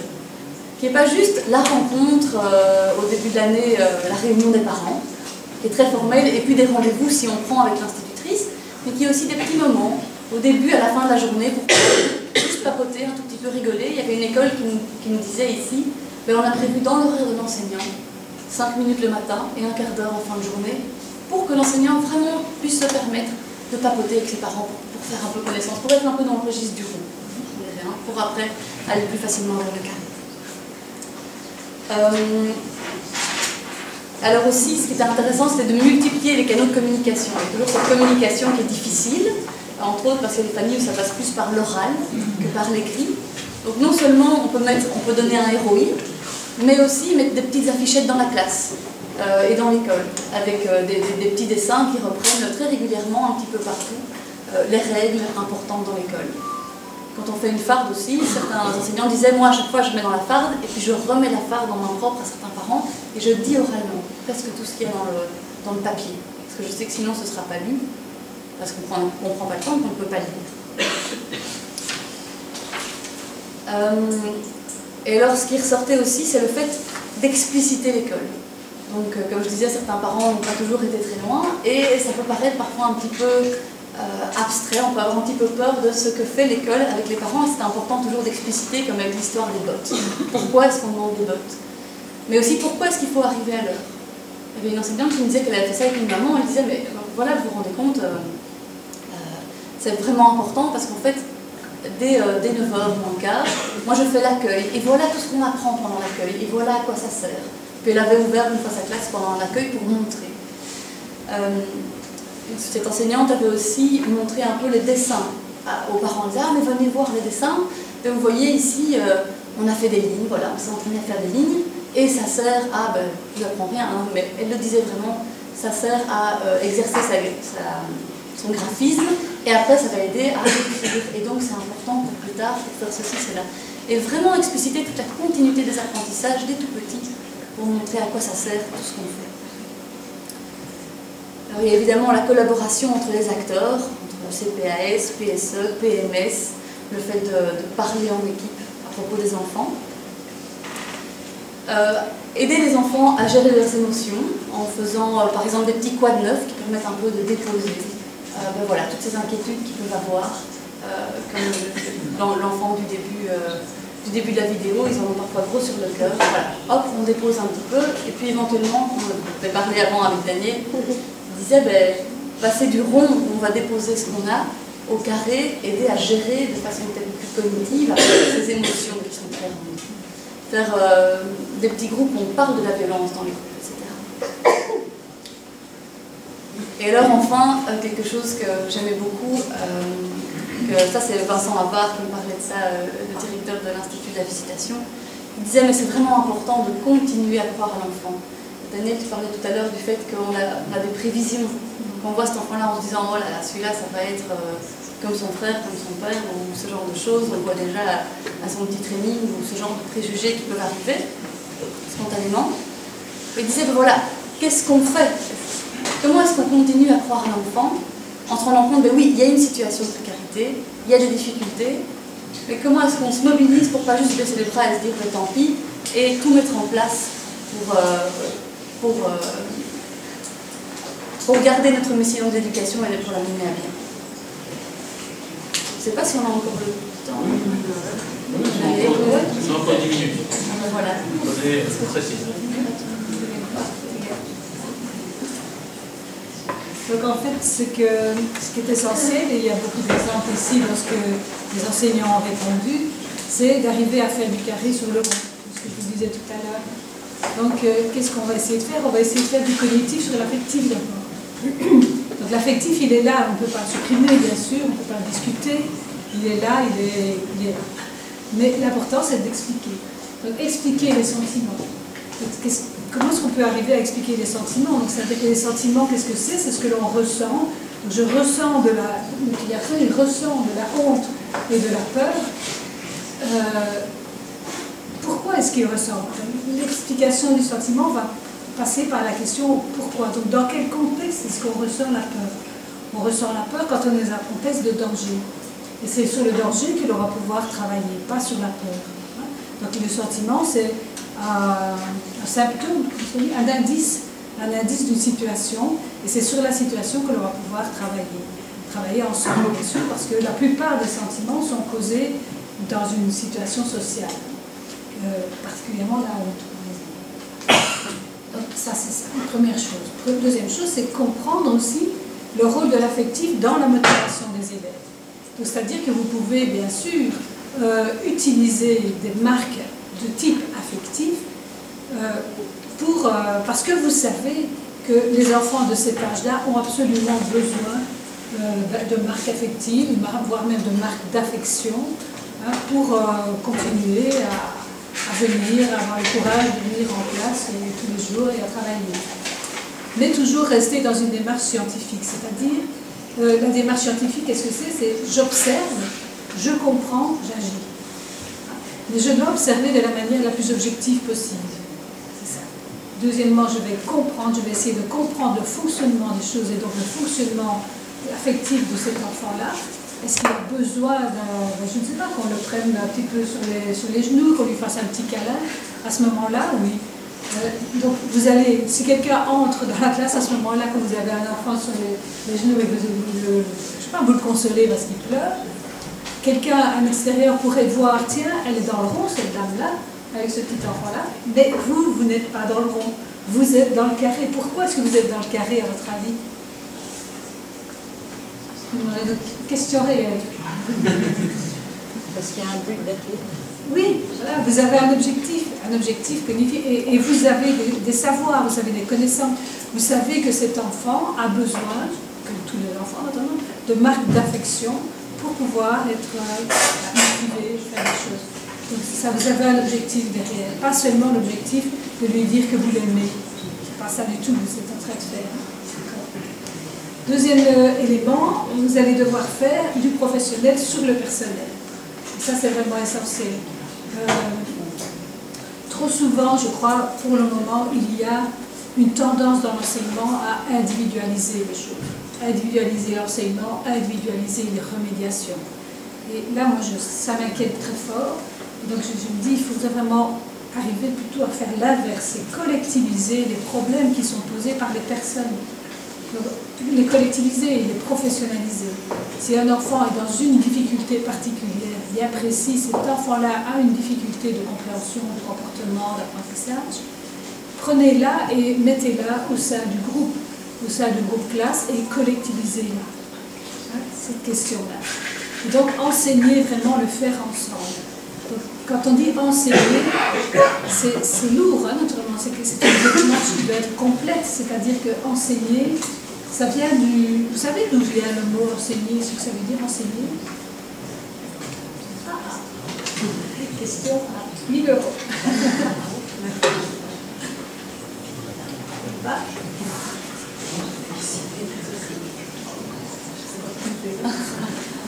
Ça vient de l'idée de faire signe, de signaler. Donc les enseignants, ils signalent les choses, ils montrent les choses, mais il faut les montrer de manière systématique et de manière scientifique aussi. Hein. Donc il va falloir enseigner le faire ensemble, donc enseigner la capacité et le fait qu'on n'apprend jamais qu'avec les autres. On apprend avec les autres qui, si possible, ne nous ressemblent pas. Parce que si vous êtes avec une personne qui vous ressemble totalement, vous n'allez rien apprendre d'elle, vous n'allez rien lui enseigner. Parce que vous êtes les mêmes. Donc il y a absolument besoin de voir les autres, de valoriser les différences. Et donc on apprend des autres qui sont différents de soi. Et donc si vous avez quasiment la chance d'avoir des enfants différents dans votre classe, de familles différentes, sautez sur l'occasion naturellement et utilisez ces différences-là pour pouvoir faire apprendre à vos élèves bien d'autres choses. Alors il y a l'idée de secondariser, ça c'est vraiment important aussi parce que la pédagogie scolaire a ceci de particulier que le fait, l'exercice que vous allez proposer, l'activité que vous proposez à vos élèves peut parfois cacher le savoir qui est contenu derrière, qui est votre objectif. Je vous donne un exemple très rapide qui est un petit peu... C'est à l'école maternelle, très souvent vous faites des activités de ce genre-ci, donc vous distribuez une feuille de papier qui est séparée en 6 cases. D'un côté vous avez des points, 1 point, 2 points, 3 points, à n'importe quel ordre. Et de l'autre côté vous avez des petits paniers. Et comme on est au printemps, vous allez dire dessinez dans les paniers autant de cerises qu'il y a de points dans la case en face. C'est le type de travail scolaire, le type d'activité scolaire qui est proposé la plupart du temps dans les classes. Donc il y a ici deux choses, il va y avoir de la part des enfants, des élèves, deux manières de faire. Une manière carrée qui va être la manière des enfants qui sans doute vont comprendre tout de suite qu'ils sont dans un cours de calcul et que l'important c'est de savoir, c'est autant de... Mais vous allez avoir beaucoup d'enfants aussi qui vont rester ronds, qui vont rester dans le rond et qui vont dire « Ah, il faut dessiner, on va dessiner des belles cerises ». Et donc les enfants vont s'appliquer à dessiner la plus belle des petites cerises du monde et puis ils vont complètement oublier qu'ils sont dans un exercice de calcul. Et donc, alors, ce que l'on a observé, parce que ce n'est pas une histoire que j'ai inventée, ça a été observé dans des classes par des sociologues de l'éducation qui vont voir dans les classes ce qui se passe, comment se fabriquent ces malentendus socio-cognitifs au sein des classes dans la pratique habituelle des enseignants. Et donc qu'est-ce qu'on a observé dans ce cas-là? Dans ce cas-là, c'est que l'enseignant a parlé naturellement pendant le quart d'heure qu'a duré cette activité et 85% de ces mots, les mots que l'enseignante a prononcés, concernaient quoi à votre avis? Le dessin. Voilà, ça concernait le dessin. Et 15% de ces mots concernaient le calcul. Donc, vous voyez, dans une activité de ce genre-là, il y a bien sûr l'objectif d'apprendre, d'enseigner aux enfants le calcul, mais aussi un autre objectif qui est 5 minutes, qui est qu'est-ce que j'allais dire? Non, oui. De rester sur les objectifs. Non, qui est aussi... Non, mais il y a aussi l'objectif d'occuper les enfants. Ils sont là, il faut les occuper. Et donc les enfants qui iraient trop vite dans le carré, il faut qu'ils passent leur temps aussi. Et donc on les renvoie vers le rond. Mais les enfants qui sont dans le rond, ils entendent « Ah, il faut faire du rond. » Eh bien, je fais du rond. Je fais des cerises. Voilà, c'est ça. Et alors, de l'universel au particulier, donc il va falloir s'appuyer sur les différences et faire ce qu'on a. Il y a une expression qui est importante vraiment pour l'école, elle doit faire société. C'est-à-dire qu'il est important que l'école soit la plus hétérogène possible, que les classes soient hétérogènes. Ça c'est sûr. On fait comme si c'était une société, ce n'est pas une société. Et emmener tous les enfants vers ce qui rassemble, c'est-à-dire un écrit abstrait. Et puis au niveau de l'évaluatif, il va falloir faire de l'évaluatif sur l'appréciatif. Donc ajouter, si vous voulez, à l'appréciation qui est spontanée des enfants, j'aime, j'aime pas, etc., Le fait qu'il va falloir se poser la question où est-ce que j'en suis par rapport à mes objectifs, où en es-tu toi par rapport à tes objectifs, au-delà du fait que tu aimes ou que tu n'aimes pas ta maîtresse, que tu aimes ou que tu n'aimes pas tes copains avec qui tu peux travailler, que tu aimes ou que tu n'aimes pas les mathématiques, peu importe. Donc l'important c'est d'être dans l'empathie, c'est-à-dire comprendre les choses sans dire si on est d'accord ou pas, sans dire si c'est bien ou si c'est mal. On comprend, on mesure les progrès vers l'objectif.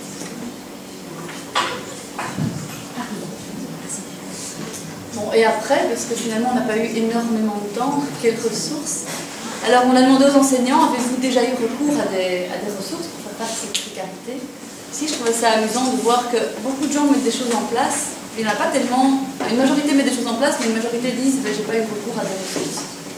On leur a demandé tiens pourquoi?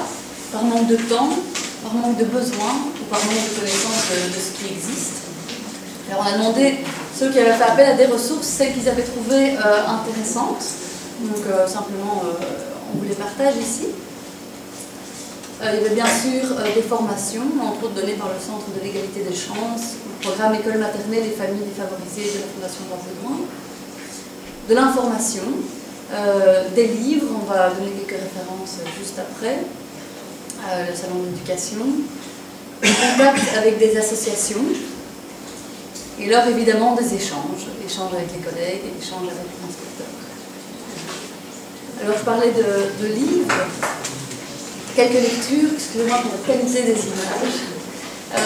Il y a un livre, plusieurs travaux de Stéphane Bonnery, qui est donc ce sociologue qui a travaillé avec toute son équipe sur ces pédagogies qui, en classe, peuvent créer des malentendus, comme Daniel l'expliquait avec les élèves.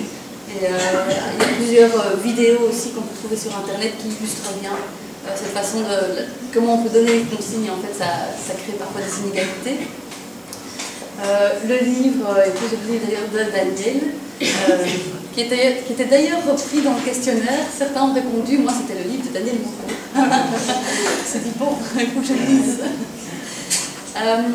Et alors aussi, je l'ai mis juste ici, vous pourrez regarder juste les ouvrages par après. C'est une brochure qui a été faite par, je dois retrouver son nom, Thérèse Jeunejean, sur base d'interviews qu'elle a faites principalement avec justement le directeur de l'Institut de la Visitation, Vincent Havard, et qui explique tout l'historique, comment ils ont réussi à gérer les problèmes de violence dans leur école et tout ce qu'ils ont mis en place au niveau institutionnel et comment ça fonctionne. Et il détaille certaines petites choses très pratiques et des conseils de ce qui a bien marché, en tout cas dans leur contexte, dans leur école. Et c'est vraiment intéressant. Ce n'est pas édité, mais il y a moyen de se procurer via Internet pour 10 €. Tout à l'heure, il y aura un papier qui sera disponible avec justement toutes ces références, des références sur Internet, etc. Et voilà, moi je voulais dire un petit clin d'œil pour terminer. C'est que, voilà, toutes ces ressources permettent parfois de comprendre autrement des choses qui nous auraient autrement peut-être amusés ou agacés. Je suis tombée sur ce livre-là hier soir, que je crois que beaucoup d'enseignants connaissent, moi je l'ai découvert. Et en l'ouvrant, je suis tombée sur ce petit mot. Monsieur, l'année dernière, quand j'ai demandé que Ludovic aille dans votre classe, je croyais que vous étiez gentil. Résultat, 5 notes en dessous de la moyenne depuis le début de l'année. Croyez bien que je regrette mon choix. Alors s'il vous plaît, essayez de redevenir comme avant. Merci d'avance et salutations distinguées. Et voilà, c'est du Touron. C'est Monsieur Touron, et ça vaut la peine de le reprendre comme ça. Il est complètement à côté de la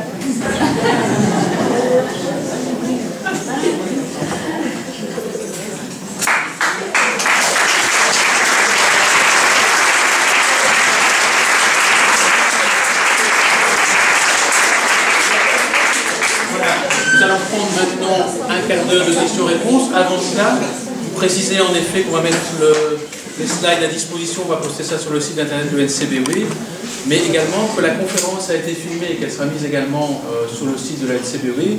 Vous aurez remarqué que certains de vos collègues ne sont pas là parce qu'une entité est en formation aujourd'hui. Donc voilà, on vous a rassemblé un maximum, mais certains de vos collègues n'ont pas pu être présents aujourd'hui le 21.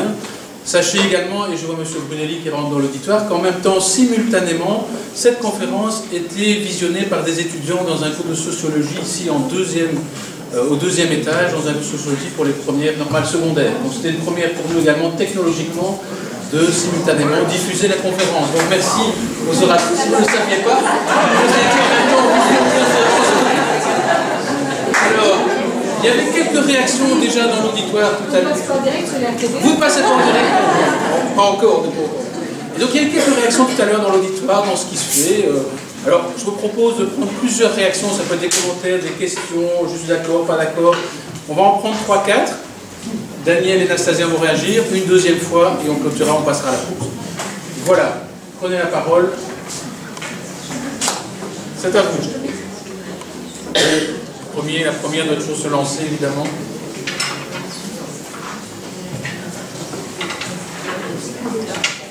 Madame, je vous en prie. Voilà, moi je viens de Bruxelles. Oui. La précarité est bien là, bien présente. Pas encore à 5 ou 10 élèves par classe, c'est vrai, mais c'est vrai que c'est plus que 1 ou 2. Votre approche, merci, moi je la trouve intéressante, vraiment. Et permet, quand un enfant a dans l'un ou l'autre domaine une réelle précarité, d'avoir peut-être un regard et de prendre le temps d'observation, puis de compréhension et puis de mise en place d'une action. Maintenant, c'est vrai que moi personnellement, j'ai pris le cas d'un enfant où, à tous les niveaux, il est en précarité, que je dirais que déjà le roux n'est pas là, il est en précarité complète à tous les niveaux, et que de commencer à faire du carré, on se sent complètement démuni. Et bon, c'est pas son utilité, ça va assez loin, mais c'est parce qu'on se sent vraiment à certains moments très très démunis pour pouvoir les aider. On aurait presque envie de mettre de côté nos objectifs et de se dire que cet enfant, il a besoin de nous, on le prend dans mon groupe familial à moi, presque tellement, on se dit, on ne sait rien faire d'autre. C'est vraiment... Mais je trouve que pour la majorité des enfants, quand on arrive à identifier effectivement que c'est plus un niveau peut-être avec les parents ou un niveau financier, dans ce cas-là, on peut aussi nous peut-être se dire, stop, on passe le bébé, si je peux dire, on fait confiance au service peut-être social de l'école, au secrétariat, à la direction, et en toute discrétion d'aider ces enfants-là en classe, effectivement. Voilà, je trouve votre approche intéressante mais on est en bon chemin. Ok, merci. On va prendre une deuxième intervention.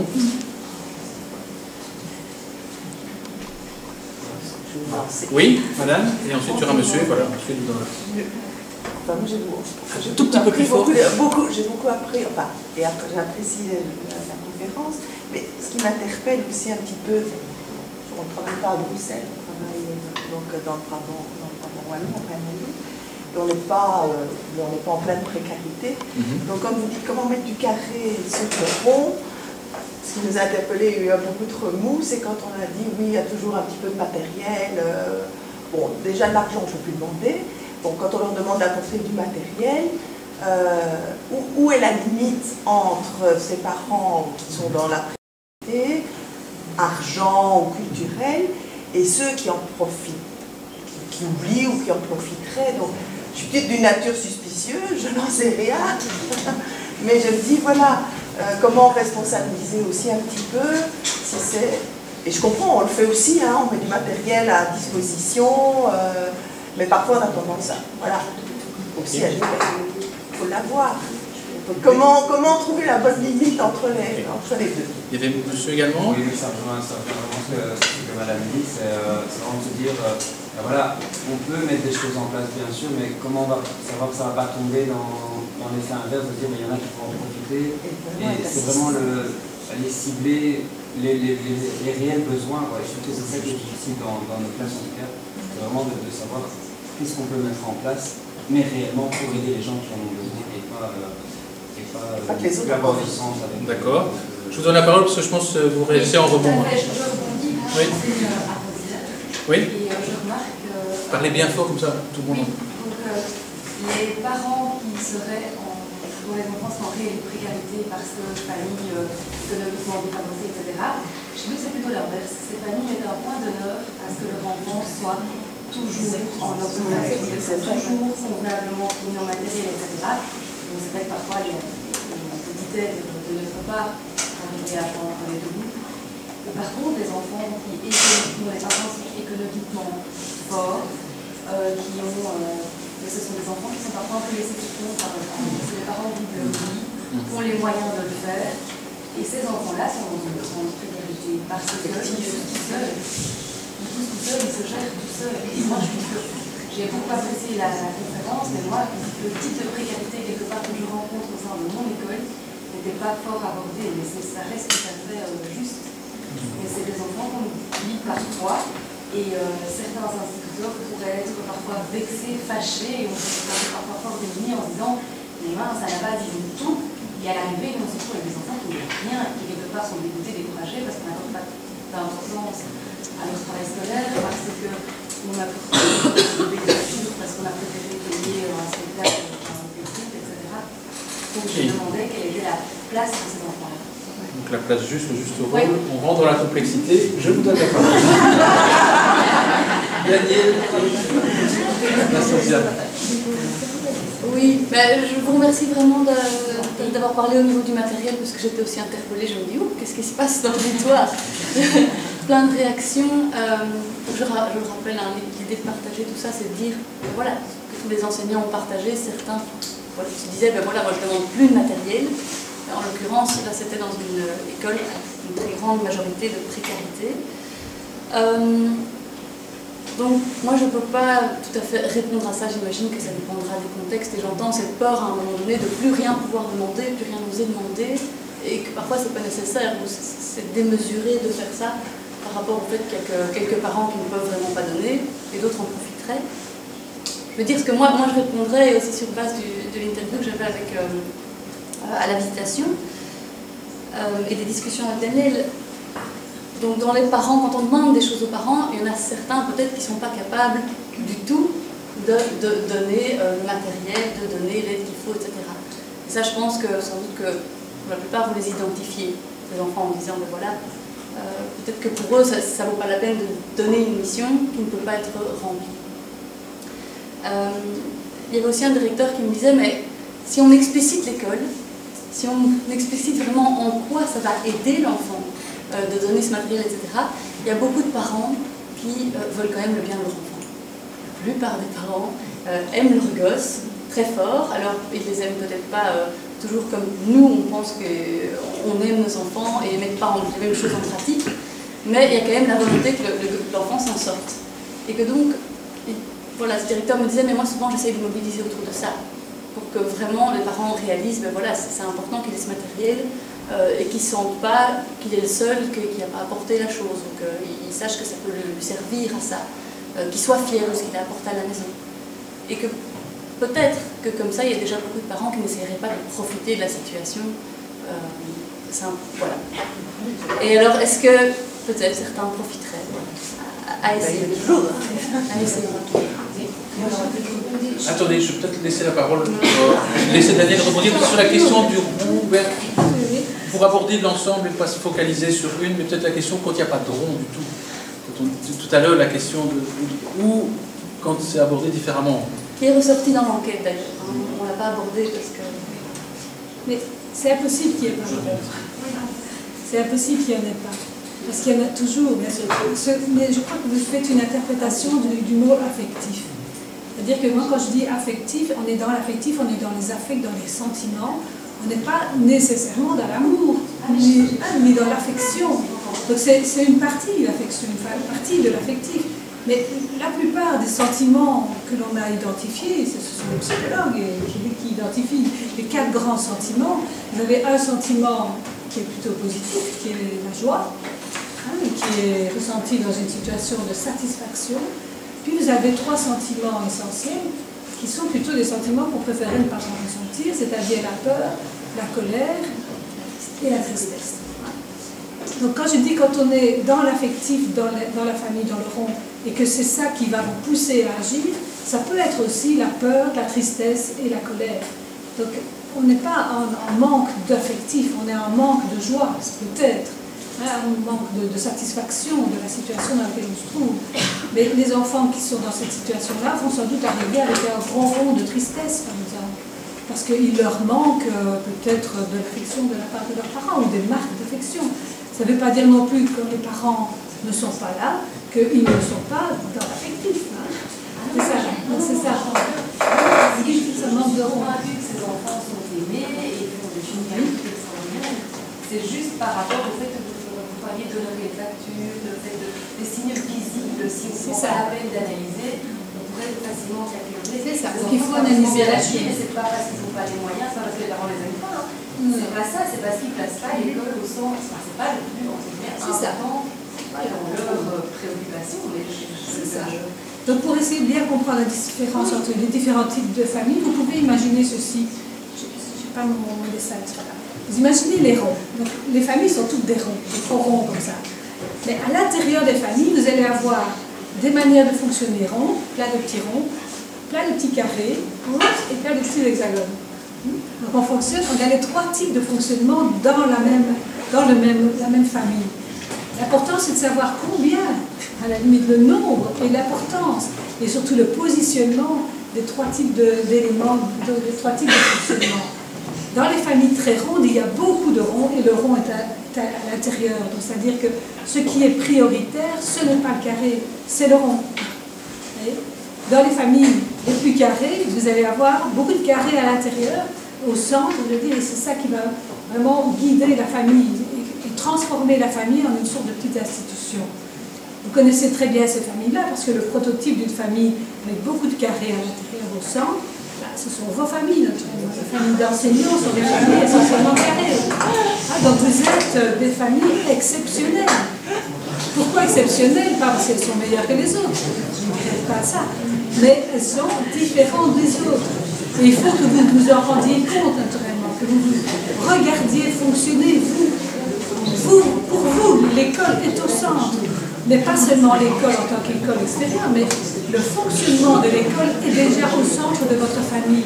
Parce que vous êtes des enseignants, vous êtes des professionnels de l'éducation, et vous savez comment ça fonctionne, l'éducation.